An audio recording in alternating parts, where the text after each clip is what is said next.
Dear students, today let us derive the expression for the conservation of energy in a conservative force field.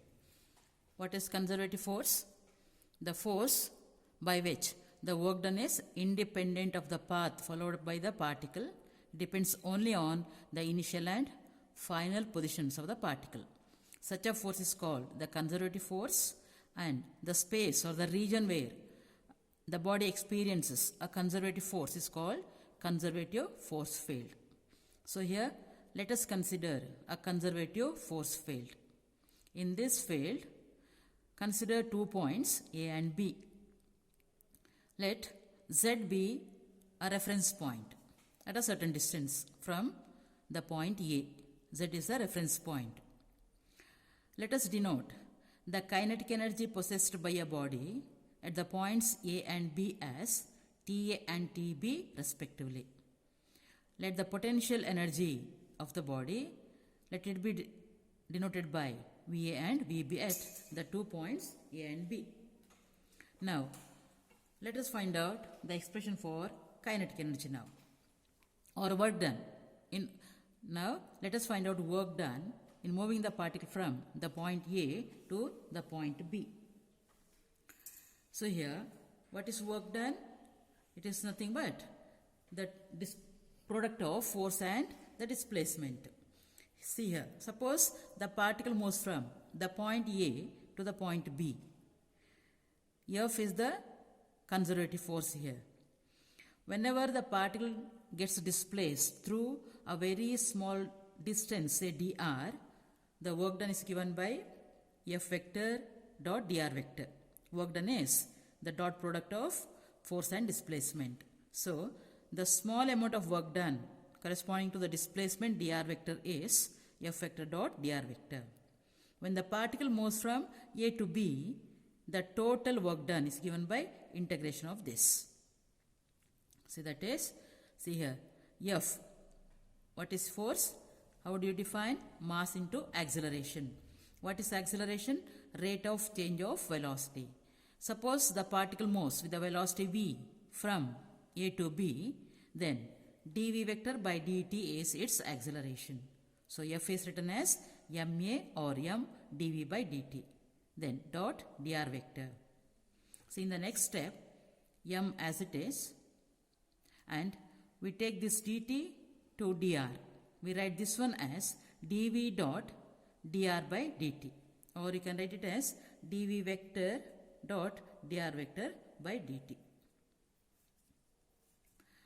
That is integration of m into, see here, what is dr vector by dt? Rate of change of displacement, nothing but v. So that this can be written as dv vector dot v vector or v vector dot dv vector. So that the dot product is v dv cos 0. Cos 0 is 1. So that we get this term mv dv. How do we get v dv? See, this dv dot dr by dt is v. So dv vector dot v vector, nothing but dv v or v dv. So we get this term. Now here, m constant, which is the variable. As we move from A to B, v is the variable. So that integrate v.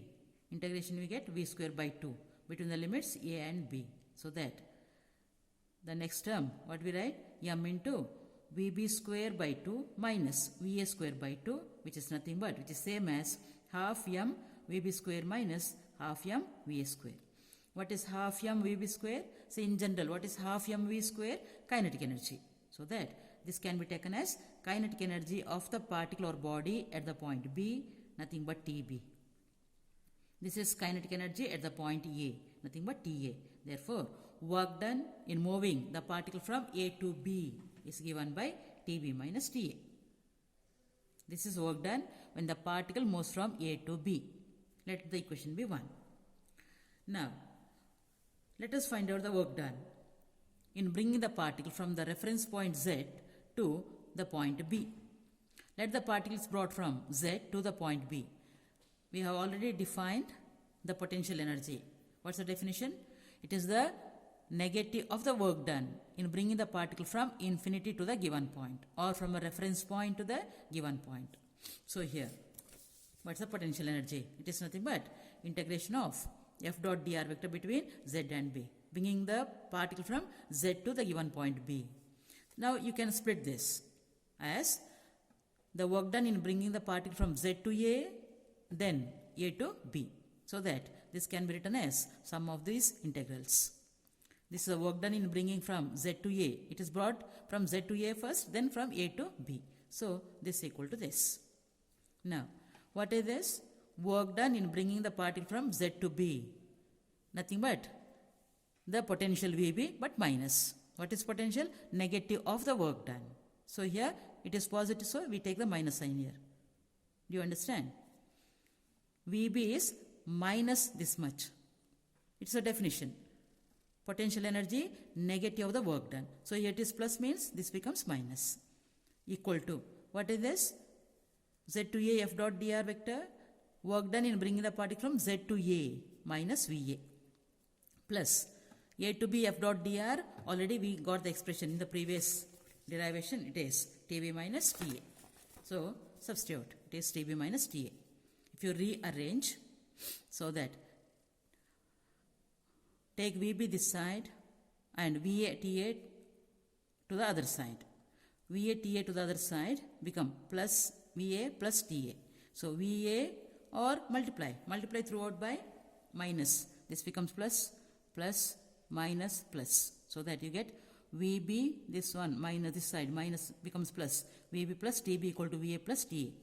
What this expression says?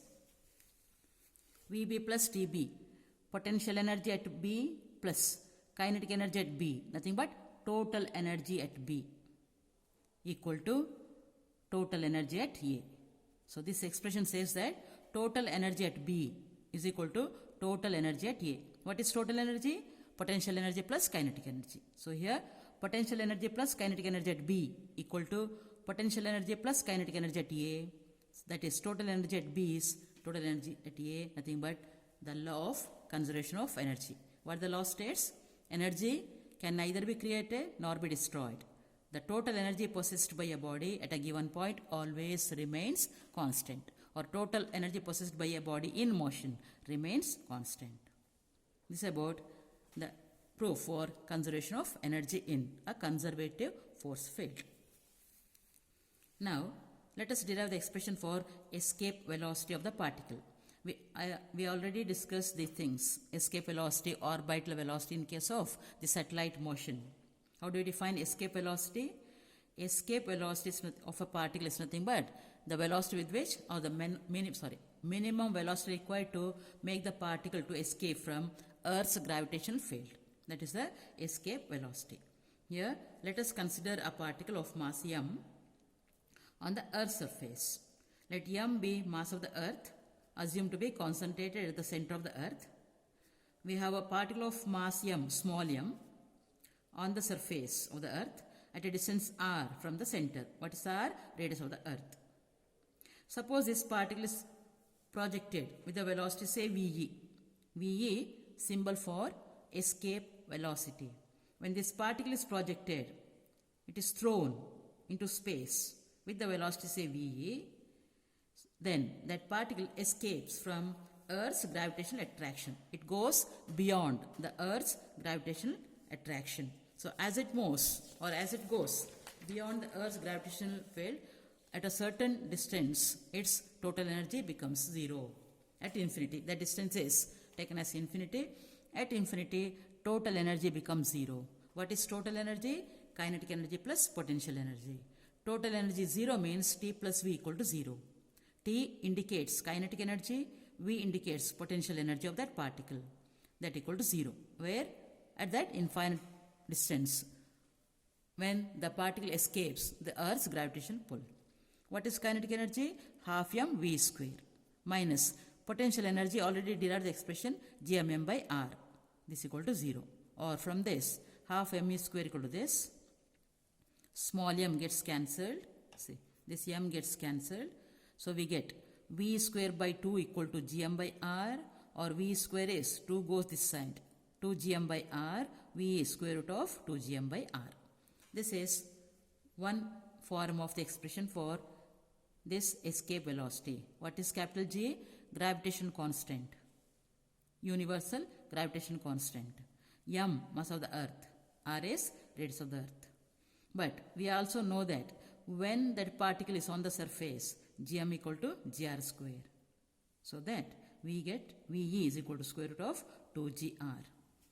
And this is also given by root 2 into root of gr. What is root gr? Orbital velocity. So, escape velocity is given by square root of root 2 into v naught. What is v naught? Orbital velocity. This is the relation between escape velocity and the orbital velocity. This is about the escape velocity. The last topic in this unit is the vertical oscillations of a spring. So this is the last topic. Here we apply this geometrical symmetry, that is conservation of energy. We have already discussed about the symmetries, three geometrical symmetries. They explain conservation of linear momentum, conservation of angular momentum, and conservation of energy. This is the third one, the conservation of energy. Now here, by applying the law of conservation of energy, this symmetry, let us find out the period of oscillation of a spring which oscillates in vertical plane. The vertical oscillations of a spring. See here, we have a spring, helical in shape. This spring is suspended or fixed at this point. See, this is the fixed point, helical in shape, and this is the free end of the spring. Let L be the total length of the spring. Let M is capital M, the mass suspended at the free end. The spring is fixed at this end. At the free end, a mass M, a load M is suspended. When we suspend the load at this end, what happens? This lower end gets extended. In practice, you might have observed these things. You know what a spring is, and when you stretch this and let it free to go, then it starts vibrating. These things you might have experienced.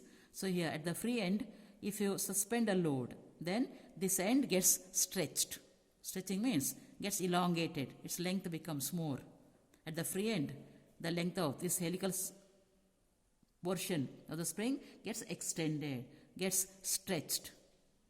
And at the free end, it is fixed, no stretch, and the stretching is maximum at the free end. And that lies between, that will be in between the zero and maximum for all the other parts of the spring.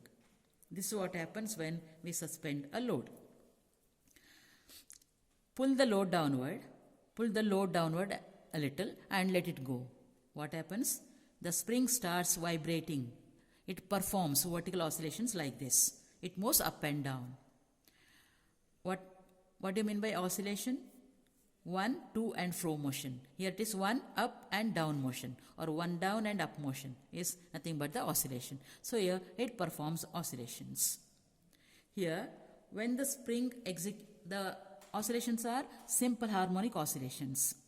And here every section of the spring performs vertical oscillations with the same period. The period of oscillation remains same for all the portions of the spring. Period same means frequency is also same. But here the displacements of the portions are different at different points. As we move from the fixed end to the free end, the after suspending the load, as we move from the fixed end to the free end, to this end, loaded end, the displacements goes on increasing, and the displacement is found to be maximum at the loaded end. It is minimum almost zero at the fixed end. In between, the displacement lies between zero and this maximum. This is what happens when this spring is loaded at one end and starts oscillating or starts performing simple harmonic oscillations. Now, the total length of the spring is L. Let small m be the total mass of the spring. Small m represents total mass of the spring. Now, mass per unit length.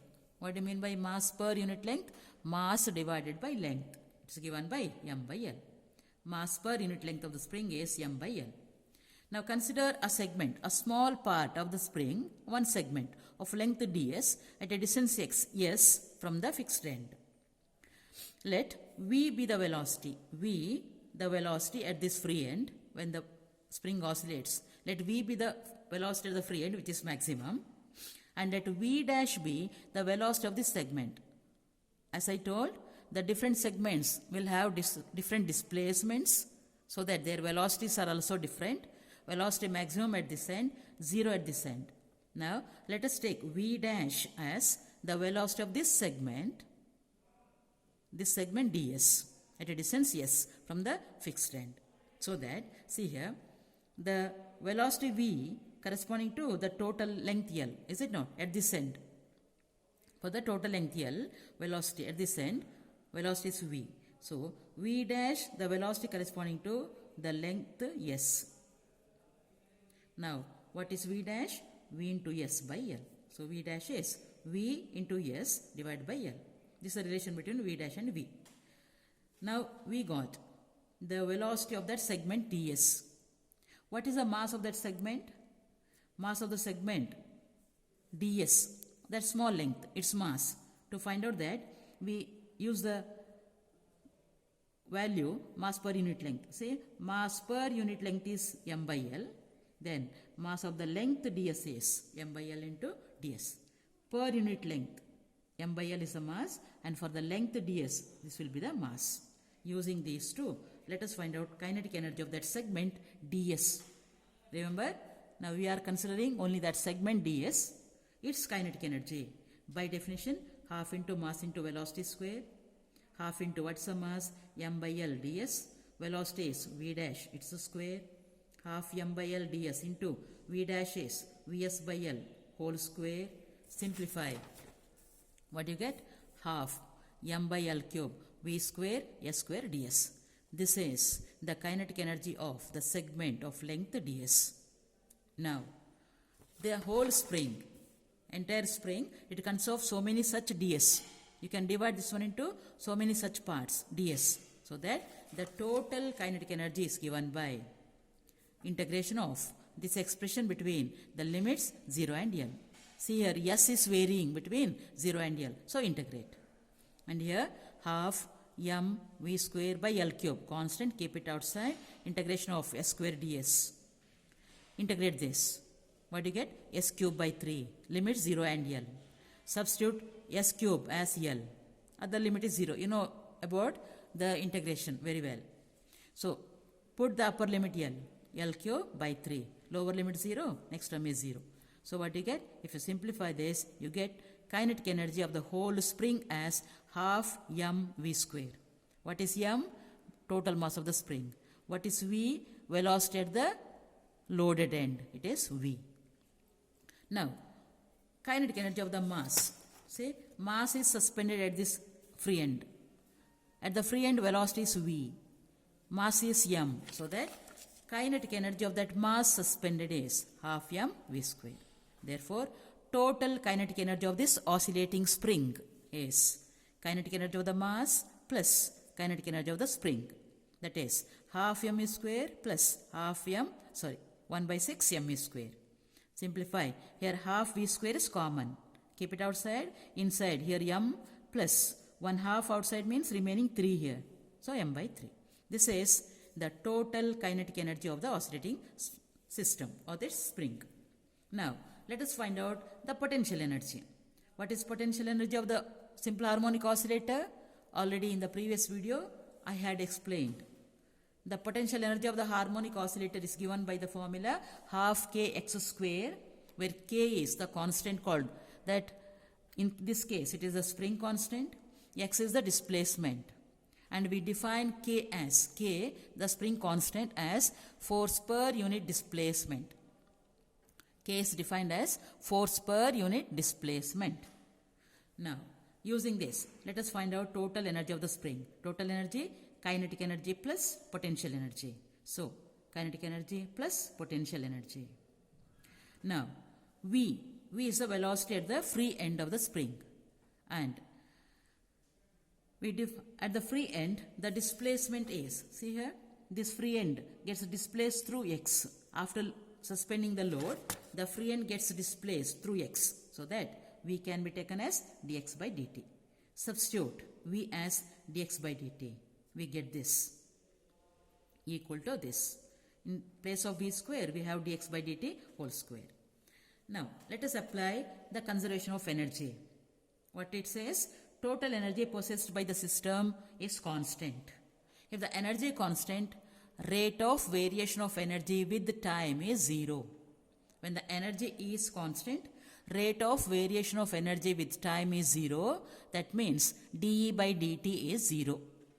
When E is constant, dE by dt is 0. So that dE by dt 0 means d by dt of this term equal to 0. This is as per the conservation of energy, principle of conservation of energy. Now, simplify. See here, differentiate this. Half constant, m plus m by 3 constant. So you have to differentiate this. When you differentiate with respect to t, you get 2 dx by dt into d square x by dt square plus here half k constant, differentiation of x. It is 2x dx by dt. I repeat, differentiation of this one is 2 dx by dt into d square x by dt square. Differentiation of x square is 2x dx by dt. Here x is varying with time. Displacement is varying with time. So that we get this term. See, this 2 gets cancelled, 2 cancels, we get this. Dx by dt common in both the terms. So this equal to 0. So this equal to 0 implies, see, dx by dt cannot be equal to 0. Dx by dt 0 means velocity 0. It is not true in this case. It is not so in this case. So dx, this one is true only when this term equal to 0. Since dx by dt not equal to 0, this one should be equal to 0. Equate this to 0. Or divide this term by m plus m by 3. Or bring this term here.